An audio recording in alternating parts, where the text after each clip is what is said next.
Refined Awami League বলে tag দেয়, আপনি কে বলে ওদেরকে জিজ্ঞেস করেন না ট্যাগ কেন দেয়, আপনি ট্যাগ কেন দেয় ওরা জানে। আমি যদি এখন আপনার একটা গালি দিই আপনি সেটা হয়ে যাবেন। দুই জরিপে দেখা যাচ্ছে যে সেই জরিপগুলো নিয়ে আবার ডেভিড বার্কম্যান একটা বিশ্লেষণও করেছেন। সেখানে দেখা যাচ্ছে যদি বিওয়াইএলসির ভোটের জরিপে দেখা যাচ্ছে বিএনপির সাথে জামায়াতের অর্থাৎ ভোটের শতাংশটা পাওয়ার শতাংশটা 3% কম, আবার আইআরএ যেটা বলছে তারা 4% কম। আমার প্রশ্ন হচ্ছে বিএনপি জামায়াত একেবারে সমান তালে যাওয়ার কারণটা কি, জামাত এমন কি কাজ করে জামাতের ভোটার এত বেড়ে যাচ্ছে, বা এই জরিপটাকে আপনি কিভাবে দেখছেন, যদিও 2545 জনের উপর জরিপটা করেছে। বিওয়াইএলসির জরিপটা খুব রিপ্রেজেন্টেটিভ জরিপ না, এটা একটা ধারণা দিতে পারে আপনাকে, কিন্তু একেবারে কংক্রিট কিছু না। কিন্তু বিওয়াইএলসির জরিপে যেটা আছে সেটা হচ্ছে তাদের ওইখানে 47% বেশি লোক কিন্তু বলে নাই কাকে ভোট দিবে। তো যেহেতু 47% লোক বলেই নাই যে কাকে ভোট দিবে, ফলে এটা আসলে বলা খুব মুশকিল যে কার আসলে 20% আর কার 16%।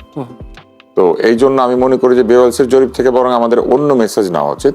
সেটা হচ্ছে একটা বিরাট সংখ্যক ভোটার এখনো আওয়ামী লীগকে ভোট দিতে চায় এবং সেই ভোটের পার্সেন্টেজটা যথেষ্ট। একটা বিরাট সংখ্যক ভোটার এখনো পর্যন্ত বলছে না কাকে ভোট দিবে, আবার আরেক দল লোক বলেছে যে তারা সিদ্ধান্তই নেয় না কাকে ভোট দেবে। অর্থাৎ এখানে দুই ধরনের ইনফরমেশন আছে। একদল বলেছে জানি কাকে ভোট দেবো কিন্তু আপনাদেরকে বলবো না, আরেক দল বলেছে আমরা ডিসাইড করি নাই কাকে ভোট দেবো।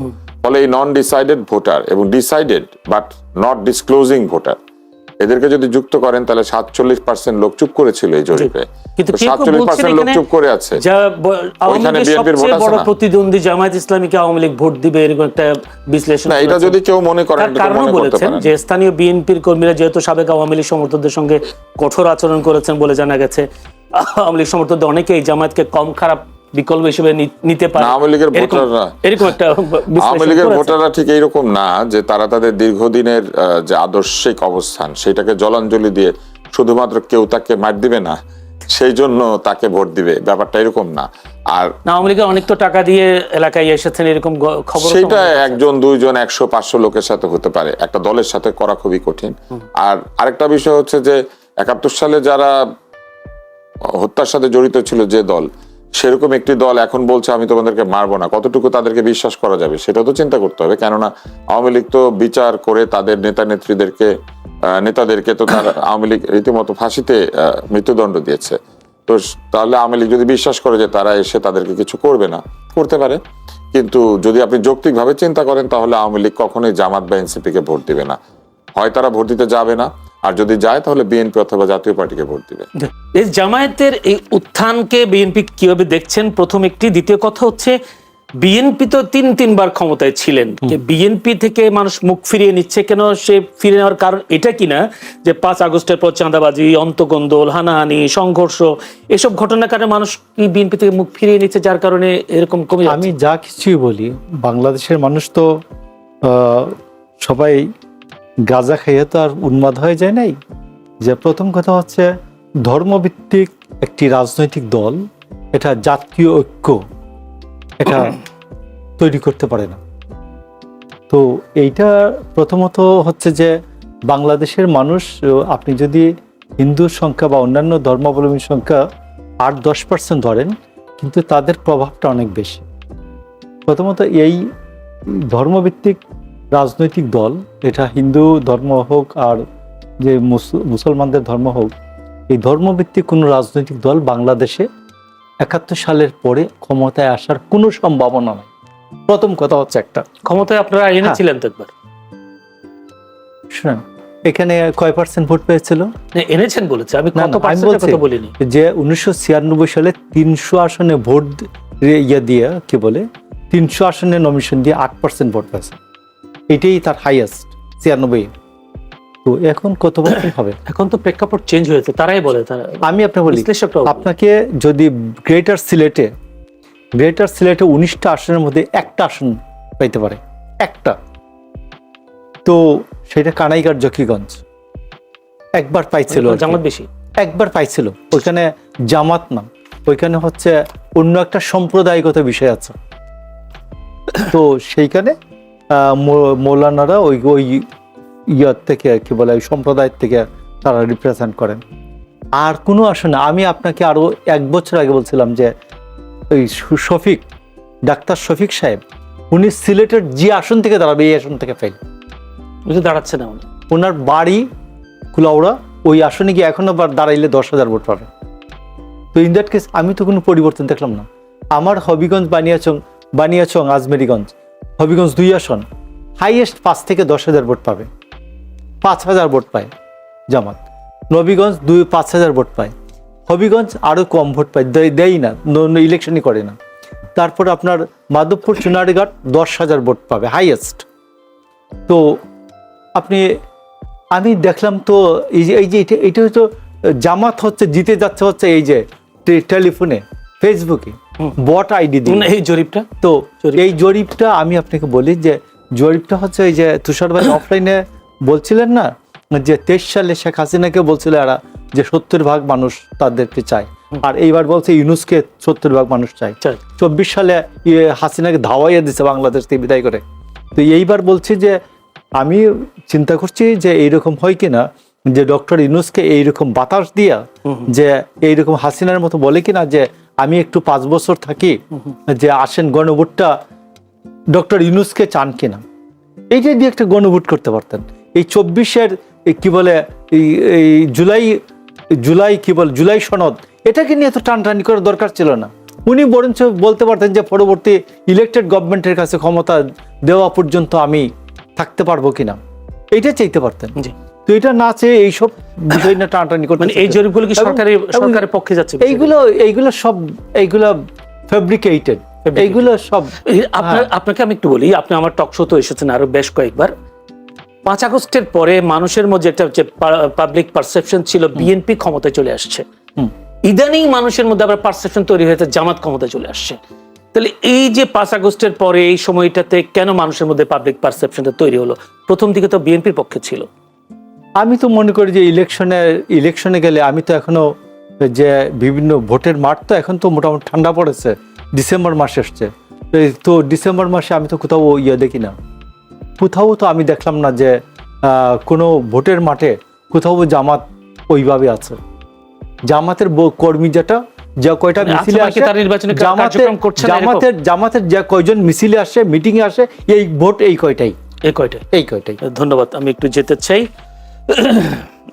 আব্দুল তুষার বিপরীতে একটা বিষয়, যে মাহবুব কামলা, সাংবাদিক মাহবুব কামলা গণমাধ্যমে একটা প্রশ্ন ছড়েছেন, জামাত ক্ষমতায় গেলে মুক্তিযুদ্ধের গল্প বলা যাবে কিনা, শেখ মুজিবুর রহমানকে নিয়ে কথা বলা যাবে কিনা। তার প্রশ্ন মুক্তিযোদ্ধারা, আমার প্রশ্ন হচ্ছে মুক্তিযোদ্ধারা জামাত যদি ক্ষমতা যায় মুক্তিযোদ্ধারাকে হুমকির মুখে পড়বে কি, বা মুক্তিযোদ্ধারা সে হুমকি আশঙ্কা করে কিনা?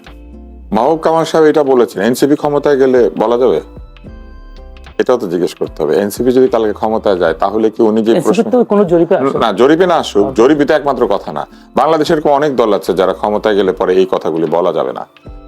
এই জন্য যে আসলে তাদের কার্যক্রমের ভিতর দিয়ে তারা এক ধরনের মুক্তিযুদ্ধ বিরোধী অবস্থানকে সুস্পষ্ট করেছেন। তো এই প্রশ্ন করার কোনো কারণ নাই। এই জন্য যে মানুষ জানে কে ক্ষমতায় গেলে মুক্তিযুদ্ধের কথা বলা যাবে আর কে ক্ষমতায় গেলে মুক্তিযুদ্ধের কথা বলা যাবে, কিন্তু বাধার সম্মুখীন হতে হবে। মুক্তিযুদ্ধের কথা বলতে বাধা দেওয়ার মতো শক্তি থাকতে পারে, কিন্তু মুক্তিযুদ্ধের কথা বন্ধ করার মতো কোনো শক্তি নাই বাংলাদেশে, অন্তত যতদিন বাংলাদেশ নামটা টিকে আছে। এই বাংলাদেশের ইতিহাস লিখতে গেলে লিখতে হবে যে মুক্তিযুদ্ধের মধ্যে দিয়ে বাংলাদেশ তৈরি হয়েছে, লিখতে হবে 47 পরবর্তী পাকিস্তানিদের অত্যাচার, বৈষম্য, আমাদের উপরে নানান ধরনের নির্যাতন এবং আমাদেরকে প্রতিনিয়ত বঞ্চিত করে পাকিস্তানে যে একের পর এক রাজধানী তৈরি হতো সেই গল্প বলতে হবে কিভাবে আমাদের উপরে তারা তাদের ভাষা চাপিয়ে দেওয়ার চেষ্টা করেছিল, যে ভাষা এমনকি পাকিস্তানের লোকও সবাই কথা বলে না, সেই ভাষা আমাদের উপর চাপিয়ে দেওয়ার চেষ্টা করেছিল, কিভাবে অগণতান্ত্রিক শাসন তৈরি করে আমাদের এখানে একের পর এক নির্বাচনকে তারা ব্যর্থ করে দিয়েছিল, কিভাবে স্বৈরাচার সেই সময় তারা কায়েম করেছিল।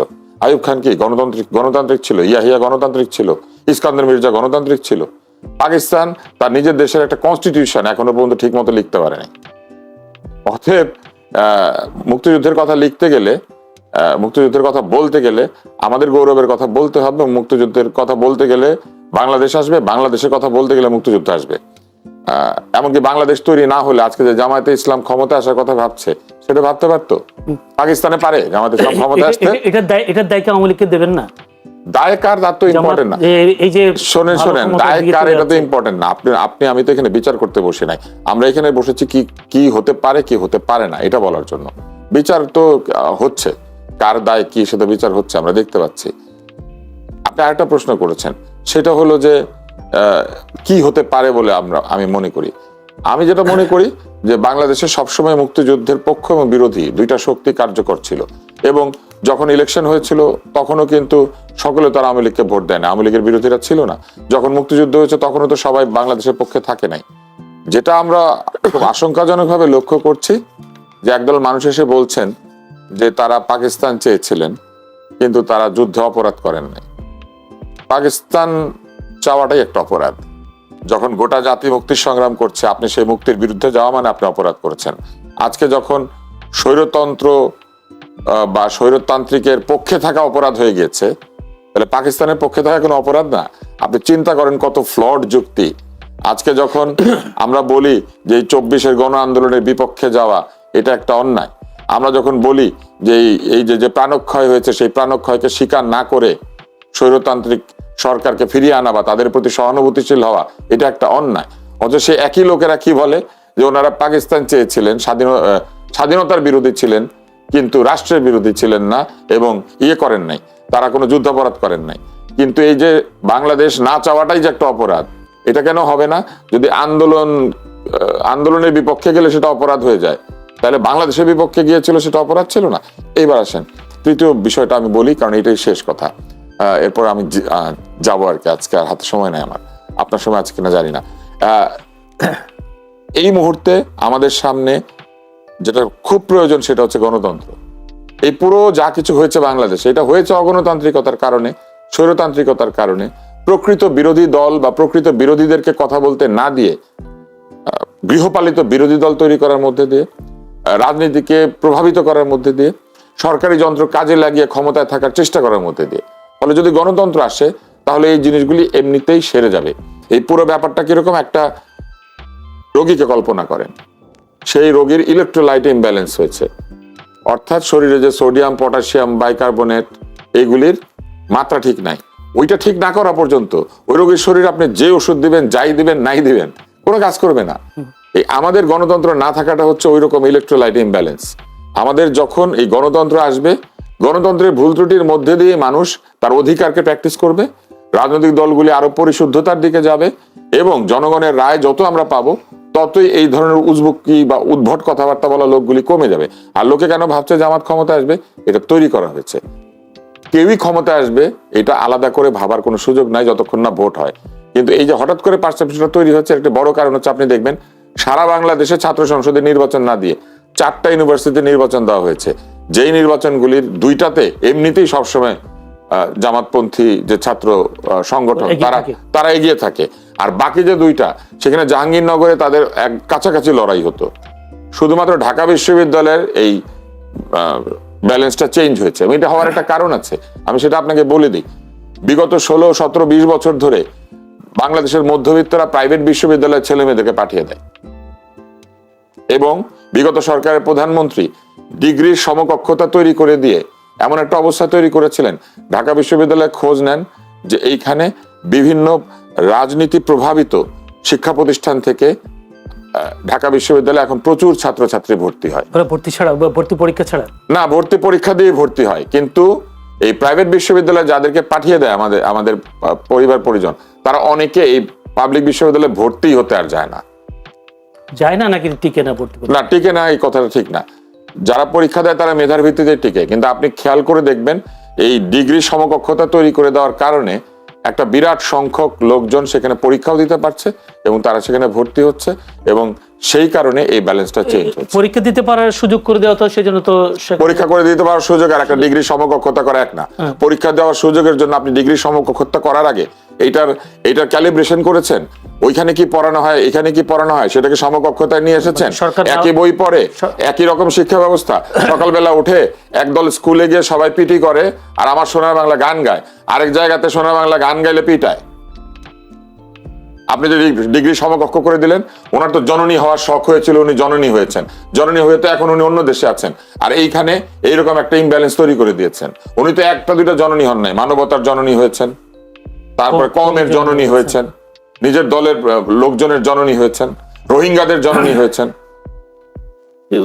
কোনো উদ্দেশ্য ছিল নিশ্চয়, কি ছিল উনি জানে। জি, একটা প্রশ্ন হয়তো আপনাকে, শেষ প্রশ্নটা করে দিচ্ছি। আপনাকে আপনি বেশ দেখলাম টক শোতে বেশ উত্তেজিত, ফেসবুকে আপনাকে অনেকে রিফাইন্ড আওয়ামী লীগ বলে ট্যাগ দেয়, আপনি কে বলে ওদেরকে জিজ্ঞেস করুন। না, ট্যাগ কেন দেয় আপনাকে? ট্যাগ কেন দেয় ওরা জানে। আমি যদি এখন আপনার একটা গালি দিই, আপনি সেটা হয়ে যাবেন না, অবশ্যই আমাকে জিজ্ঞেস করতে হবে আমি কেন গালি দিয়েছি। যারা আমাকে ট্যাগ করে তাদেরকে জিজ্ঞেস করেন, এখানে নিয়ে আসেন তাদেরকে।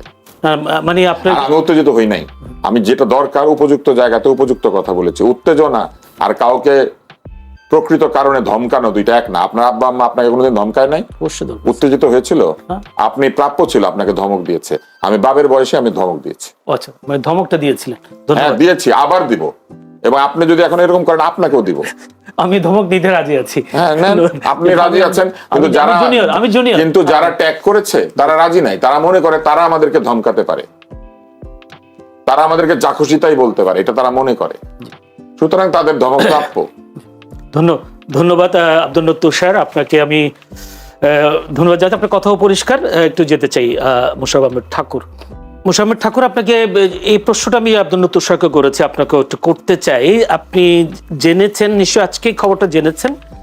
সেই খবরটা হলো একজন আইনজীবী আজকে রিট করেছেন জাতীয়, আমি একটু আপনাকে পড়ে শুনে, সেটা হচ্ছে রিটে তিনি বলেছেন জেলা ও উপজেলা নির্বাচন কর্মকর্তাদের পরিবর্তে জেলা প্রশাসক এবং উপজেলা নির্বাহী কর্মকর্তাদের রিটার্নি ও সহকারী রিটার্নি কর্মকর্তা হিসেবে নিয়োগের সিদ্ধান্ত কেন অবৈধ ঘোষণা করা হবে না তা জানতে চেয়ে রুল জারির আর্জি জানানো হয়েছে। রুল নিষ্পত্তি না হওয়া পর্যন্ত নির্বাচন প্রক্রিয়া, তাদের এই সামনে নির্বাচন, সমস্ত নির্বাচনী প্রক্রিয়া স্থগিত রাখার আবেদন করেছেন তিনি।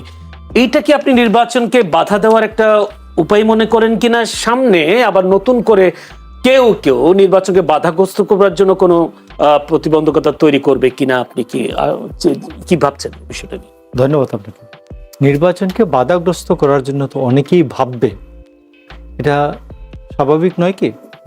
আমার তো মনে হয় এটা স্বাভাবিক, কারণ আপনি একটা বড় রাজনৈতিক দল আওয়ামী লীগকে নির্বাচনের মাঠের বাইরে রেখেছেন, আপনি জাতীয় পার্টিকে মুভ করতে দিচ্ছেন না।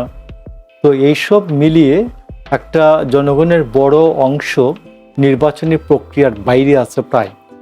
তো সেইটাকে কেউ এটা এনক্যাশমেন্ট করতে চাইতে পারে। আর আমি এই ক্ষেত্রে মনে করি যে আজকে রিটের যে বিষয়টা আছে, আদালত অবশ্যই দেখবেন যে আমরা যেমন মুসলমানদের যেমন হাদিসের, বুখারী শরীফের হাদিসের প্রথম যে আয়াতটা, সেটা হচ্ছে ইন্নামাল আমালু বিন্নিয়াত, সকল কর্মের ফলাফল নিয়তের উপর নির্ভরশীল। আমরা পেনাল কোডে আমরা সবসময় বলি যে তার এই ক্ষেত্রে ম্যানসরিয়া ছিল কিনা, কোন দুষ্টু মন আছে কিনা। আরেকটা বলি যে আমরা ইন্টেনশন কে ছিল তার এই কাজটা করার পেছনে। তো আমার কাছে এই রিটটাকে আমার কাছে মনে হচ্ছে যে তার ইন্টেনশনটা কি আদালত সবচেয়ে বড় বিবেচনায় নেবেন, নিয়ে এটা আমার মনে হয় এটার সম্পর্কে সিদ্ধান্ত দেবেন। এবং এই ক্ষেত্রে আমার মনে হয় না যে নির্বাচন আটকে যাবে। নির্বাচন আটকানোর মতো দেশে কোনো পরিবেশ নাই। সারা দেশে নির্বাচনের ট্রেনটা স্মুথলি চলছে এবং বেশ ভালো স্পিডে আছে এখন ট্রেন। এই অবস্থায় যদি নির্বাচনের ট্রেনকে হঠাৎ করে ব্রেক চাপা হয়, তাহলে এটা একটা বড় সড়ো অ্যাক্সিডেন্ট করবে। বড় সাথে এখন যে বিএনপি চেয়ারপারসন বেগম খালেদা যে শারীরিক অবস্থা, রাজনৈতিক যে পরিস্থিতি, এই যে খালেদা শারীরিক অবস্থা কি নির্বাচনে কোনো প্রভাব পড়বে বলে মনে হয়? আমি আপনাকে বলি যে যেহেতু আমরা এটা দেখছি যে সারা বাংলাদেশের বিএনপি নেতাকর্মীরা, সব নেতারা, বেশ করে যারা প্রার্থী, তারা বেশিরভাগই রাজধানীতে আসছেন দলনেত্রী ঢাকা শহরে আসছেন, আবার তারা যাচ্ছেনও, ফেরতও যাচ্ছেন। তো সেই ক্ষেত্রে আমার তো মনে হয় যে দেশনেত্রী বেগম খালেদা জিয়া যে সংগ্রামটা করেছেন প্রায় 11 সাল থেকে একেবারে 24 সাল পর্যন্ত, যে টানা সংগ্রামটা, সেটা ছিল একটা জেনুইন নির্বাচনের জন্য। যে তোমরা একটা তত্ত্বাবধায়ক সরকার দাও, একটা জেনুইন নির্বাচন দাও। আমরা কিন্তু হাসিনাকে চলে যেতেও বলিনি, আমরা বলছি একটা জেনুইন নির্বাচন দাও, তত্ত্বাবধায়ক সরকারের অধীনে একটা জেনুইন নির্বাচন দাও। এবং 18 সালে আমরা শেষ পর্যন্ত আমরা দেখলাম যে অনেকেই যখন বলতেছিলেন যে শেখ হাসিনার অধীনে একটা জেনুইন নির্বাচন তো হতে পারে, দেখেন বিদেশি শক্তিরা যখন বলতেছিলেন আমরা এটা প্রমাণ করার জন্য নির্বাচন করেছিলাম, এবং ওই ক্ষেত্রে দেখা গেল 9:30 থেকে 10টার মধ্যে সমস্ত নির্বাচন কমপ্লিট হয়েছে, এবং আগের রাত্রে 40% 50%। ওই সময় তো বলা হয়েছে বিএনপি দেশের রাজনৈতিক দূরদর্শিতা তেমন ছিল না, কারো ফাঁদে পা দিয়েছেন এরকম একটা বিষয় তখন। এটা আপনাকে কখনো কখনো আপনাকে কদম্বিনীকে মরিয়া প্রমাণ করিতে হইল, সে মরেনি। তো আপনাকে 2018 সালে জাতীয় এবং আন্তর্জাতিক ক্ষেত্রে যে একটা সন্দেহ, একটা ভাবনা ছিল, এই ক্ষেত্রে আপনাকে এইটাই করতে হচ্ছে, আপনাকে মরিয়া প্রমাণ করতে হয়েছে আমি মরি নাই। আপনাকে হারিয়া প্রমাণ করিতে হইয়াছে যে শেখ হাসিনা একটা জেনুইন নির্বাচন দিতে পারে না, শেখ হাসিনার অধীনে কোনো জেনুইন নির্বাচন হতে পারে না। জি ধন্যবাদ। আরেকটা প্রশ্ন আপনি কথার ফাঁকে বলেছেন, নির্বাচন থেকে আওয়ামী লীগ জাতীয় পার্টিকে বাদ দিয়ে যদি এরকম নির্বাচন করা হয় তাহলে এরকম প্রতিবন্ধকতা আসতে পারে বিভিন্ন জায়গা থেকে। আপনি কি চান কি আওয়ামী লীগ নির্বাচনে আসুক? আমরা কিন্তু, আমি আপনাকে বলি যে বিএনপি শুরু থেকে যেটা বলছিল যে কোনো রাজনৈতিক দর্শন চর্চা এটা কোনো অপরাধ হতে পারে না। কোনো রাজনৈতিক দলের যারা ক্রিমিনাল অফেন্ডার, ফৌজদারি অপরাধ করেছেন, তাদেরকে আদালতে সুপর্দ করা হবে। এবং I should say in that way, political party is a abstract entity. Political party cannot commit wrong. তো সেই ক্ষেত্রে বরঞ্চ এইরকম বলা যায় যে একটা বাস তো অ্যাক্সিডেন্ট করে ট্রাক চাপা দেয় মানুষকে, ট্রাকের কি আর বিচার হয়? বিচার তো হয় ড্রাইভার, যিনি ড্রাইভ করছিলেন, হেল্পার, তার বিচার হয়। বাংলাদেশে তো বিচার হয়। তো সেইখানে ট্রাকের বিচার হয় তো না, ট্রাক জ্বালিয়ে দেওয়া এক ধরনের মানুষ, ট্রাকের জ্বালিয়ে দেওয়া তো আর বিচার না। তো এটা আদালতে ট্রাক অনেক সময় করা হয়, সিজ করা হয়, এবং সেইটার কোনো ফেলিউর আছে কিনা, ইঞ্জিন ত্রুটি ছিল কিনা, এগুলো পরীক্ষা করা হয়, করে আবার মালিককে দিয়ে দেওয়া হয়। তো সেই ক্ষেত্রে আওয়ামী লীগের যে নিষিদ্ধ করার, যে আওয়ামী লীগ কার্যক্রম নিষিদ্ধ করার যে কোয়েশ্চেনটা, এইটা তারা আলোচনা করতে পারতেন গভর্নমেন্টে যারা আছেন সকল রাজনৈতিক দলের সাথে, আওয়ামী লীগকে তারা নিষিদ্ধ করতে চান কিনা। এবং আজকে আওয়ামী লীগের কার্যক্রম নিষিদ্ধ হয়ে গেছে। আওয়ামী লীগের কার্যক্রম নিষিদ্ধ হওয়ার কারণে আজকে জামায়াতে ইসলাম গিয়ে কি করতে হয়, আওয়ামী লীগের নেতাদের বাসায় চাল পাঠাতে হয়, ডাল পাঠাতে হয়, গিয়ে তারা ভিতরে গোপনে পায়ে ধরেন, ভাই আমরা কম নির্যাতনকারী আপনাদের, আমরা ক্ষমতায় আসলে আপনাদের উপর কোনো নির্যাতন হবে না। বিশ্বাস করে ওনাদেরকে? আমি তো মনে করি আওয়ামী লীগের নেতারা এটা বিশ্বাস করার কোনো কথা নয়। এবং জামাতকে যে আমাদের সংখ্যালঘু সম্প্রদায় যে আদৌ বিশ্বাস করে না, এটা হচ্ছে যে জগন্নাথ হলের যে নির্বাচনটা, জগন্নাথ হলে যে 10টি ভোট দেওয়া, সেই 10টা ভোট কোথার থেকে আসলো, এইটাও তো একটা কোয়েশ্চেন। তো সেইখানে আমার মনে হয় যে বিএনপি বরঞ্চ একটা জাতীয় ঐক্যকে সে ধারণ করে, ন্যাশনাল ইউনিটির কনসেপ্টকে ধারণ করে, তারপরে সকল ধর্ম বর্ণ সবার একটা অধিকার রক্ষার একটা কনসেপ্ট রক্ষা করে। এবং তারেক রহমান এইবার যেটা বলেছেন যে অন্তর্ভুক্তিবাদ সম্পর্কে, যেটা বেগম খালেদা জিয়া 2016 সালে বলছিলেন যে আমরা একটা অন্তর্ভুক্তিমূলক সমাজ চাই, একটা অন্তর্ভুক্তিবাদ চাই, ইনক্লুসিভিজম। তো ইনক্লুসিভিজমের ক্ষেত্রে, এবং তারপর এইবার বলছেন যে আমরা যদি সরকারে যাই তাইলে রাষ্ট্রের কাছে বিশ্বাসী অবিশ্বাসী সবার অধিকার সমান থাকবে, এবং রাষ্ট্রের জন্য এইটাই হওয়া উচিত। রাষ্ট্রের কাছে কে বিশ্বাসী কে অবিশ্বাসী এইটা কোনো বিষয় হতে পারে না। তো রাষ্ট্র বরঞ্চ আপনি ধর্মীয় বিষয় আপনি নিজে প্র্যাকটিস করুন, আপনি অন্যকে বাধ্য না করে নিজে মিথ্যা কথাটা না বলুন, অন্যকে ঠকানোর ব্যবস্থাটা বন্ধ করুন,